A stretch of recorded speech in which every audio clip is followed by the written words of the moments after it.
Good afternoon student. आज class 8 के लिए प्रिय कवि तुलसीदास के बारे में एक छोटा सा निबंध बताने जा रही हूँ। कवि तुलसीदास का जन्म बांदीपुर में हुआ था। बचपन से ही वह अथाह कष्ट को झेलते हुए जन्म लिए थे। उनकी माता का नाम हुलसी और पिता का नाम आत्माराम था। जब वह पैदा हुए थे उसी समय वह राम बोला था। उनके उच्चारण की बातों को लोगों ने आसानी से समझ लिया था। उनकी शिक्षा बाबा नरहरि दास के आश्रम में हुई थी। तुलसीदास का विवाह दीनबंधु पाठक की पुत्री रत्नावली के साथ हुआ था। वह पत्नी प्रेम में इतना डूब गए थे, सांसारिक मोह में इतना बदल गए थे कि वह और पारिवारिक रिश्तों को भी भूलने लगे थे। लेकिन एक बार की बात है कि पत्नी की फटकार ने उन्हें एक महान कवि बना दिया और कवि ही नहीं बल्कि सांसारिक लोगों के बीच उनकी पहचान बना दिया। रामचरितमानस के लेखक तुलसीदास ने जो राम की रचना किया है, उनके आचरण को जो समाज के सामने रखा है, इससे पता चलता है कि वह कितने भक्ति में डूब गए। जीवन साथी का कितना बड़ा महत्व होता है, रत्नावली ने उनके जीवन को साकार कर दिया। तुलसीदास जी भक्तिकालीन कवि थे। वह युग दृष्टा कवि हैं। विनय पत्रिका, गीतावली, कवितावली, दोहावली हिंदी साहित्य का श्रृंगार है। वे अवधी भाषा तथा ब्रज भाषा के सिद्धहस्त रस सिद्ध कविश्वर हैं। उनकी प्रमुख कृति श्री भगवान रामचरितमानस जन जन का कंठाधार है। मानव सभ्यता और संस्कृति का मानक ग्रंथ है। उनकी छंद विविधता, अलंकार प्रियता वर्णनातीत है। भगवान श्री राम को घर घर में प्रतिष्ठित करने का पावन कार्य ये तुलसीदास ने ही किया है। राम की रचना, राम के व्यवहार की रचना, राम के आचरण की रचना को उन्होंने इतनी सुंदर लेखनी के द्वारा प्रस्तुत किया कि आज जन जन के मुख पर राम नाम के साथ उनके चौपाई का भी अध्ययन लोग बहुत आसानी से कर लेते हैं। इसका श्रेय तुलसीदास को जाता है। महर्षि वाल्मीकि ने जो रामायण की रचना किया था वो संस्कृत में थी।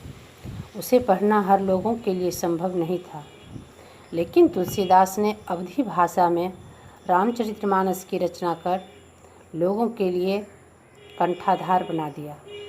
गोस्वामी तुलसीदास जी सबों के लिए प्रिय कवि हैं। श्री रामचरितमानस एक आदर्श ग्रंथ है।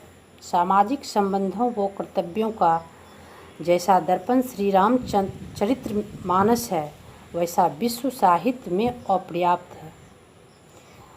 मर्यादा पुरुषोत्तम राम का आदर्श चरित्र अनुकरणीय है और पूजनीय है। तुलसी की सहजता, गूढ़ता, दार्शनिकता, चिंतन क्षमता, युग दृष्टा की कवि किसका नहीं मोह लेती है मन। कविता करके तुलसी न लसे, कविता लसी पा तुलसी की कला। कहने का अर्थ यह है कि कविता लिखी जाती है, लेकिन कविता हर को पढ़ने के लिए रोचक नहीं हो सकता है। इसका श्रेय तुलसी को जाता है कि कविता के रचने की कला तुलसी में कितनी थी कि आज लोग बहुत आसानी से रामायण के चौपाई को लोग गा भी लेते हैं और समझ भी लेते हैं। हर वर्ष तुलसी जयंती के रूप में तुलसीदास के जीवनी को याद किया जाता है। तुलसीदास के जन्म के बारे में कहा जाता है कि वह जब जन्म लिए थे उस समय ही अद्वितीय थे। माँ पिता ने उनके स्वरूप को देखकर उन्हें बाहर फेंक दिया कि यह बच्चा वास्तव में सब बच्चों से अलग है। उनकी जीवन रेखा इतना बदलाव आना था, आया।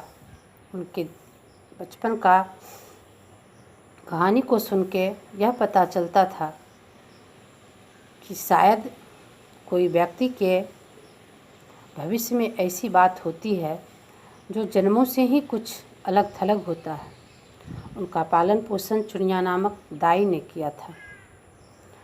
वह वास्तव में कुशाग्र बुद्धि के तो थे ही, और समाज के लिए कितने हितैषी थे वह रामचरितमानस की रचना से पता चलता है।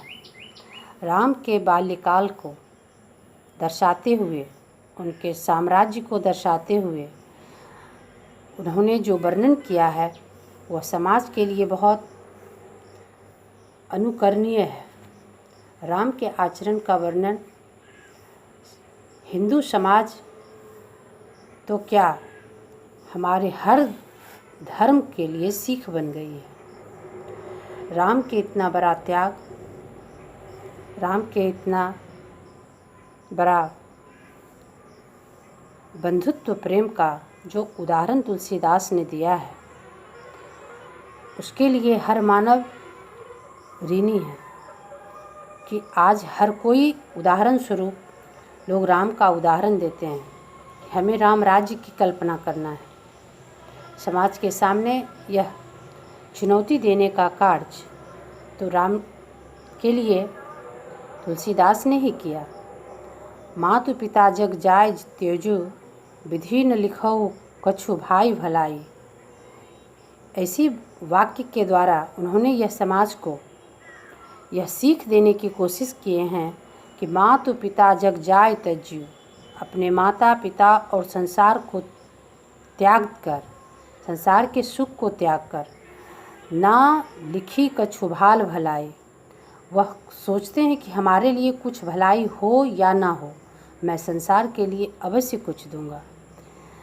वास्तव में ऐसे चरित्र का गुणगान नहीं किया जाता है। राम ने अपने भाई के लिए इतना बड़ा त्याग किया और वन वन अपनी पत्नी और भाई के साथ 14 वर्ष तक जो अथाह कष्ट को झेला, शायद कोई साम्राज्य, कोई राजा, कोई महाराजा ऐसा नहीं कर सकता है। ऐसे किसी व्यक्ति का उदाहरण नहीं दिया जाता है। तुलसीदास रामायण की रचना कर समाज को एक बहुत बड़ी सीख दिया। भारतीय संस्कृति में राम का उदाहरण एक उन्नायक है। माँ भारती के व्रतपुत्र भगवान श्री राम ने अनन्य के आराधक के रूप में जो तुलसीदास ने उनका वर्णन किया वह वास्तव में विस्मरणीय है। तुलसीदास राम के चरित्र का वर्णन कर समाज को उदाहरण देते हैं कि अगर कोई वंशज, कोई पुत्र अपने पिता की आज्ञा मानता है तो वह बात अलग की है। राम ने तो अपने भाई को इतना बड़ा सम्मान दिया कि वह अपने पत्नी सहित राज सिंहासन को छोड़कर, अयोध्या को छोड़कर वन में निवास करने चले गए। यह समाज के लिए एक त्याग का उदाहरण है। अगर तुलसीदास इस तरह से अवधी भाषा में रामायण की रचना न किए होते तो शायद सब लोगों के लिए अर्थ समझना संभव नहीं था। उन्होंने अपना जीवन काशी और चित्रकूट में व्यतीत किए। उन्होंने रामचरितमानस की रचना के लिए लोक विस्तृत ग्रंथ के रूप में प्रशस्ति पा रहा है। रामचरितमानस मानव के लिए आचार संहिता है। आचार संहिता यानी नियम से बंधी हुई हर बात को उसमें संचित किया गया है।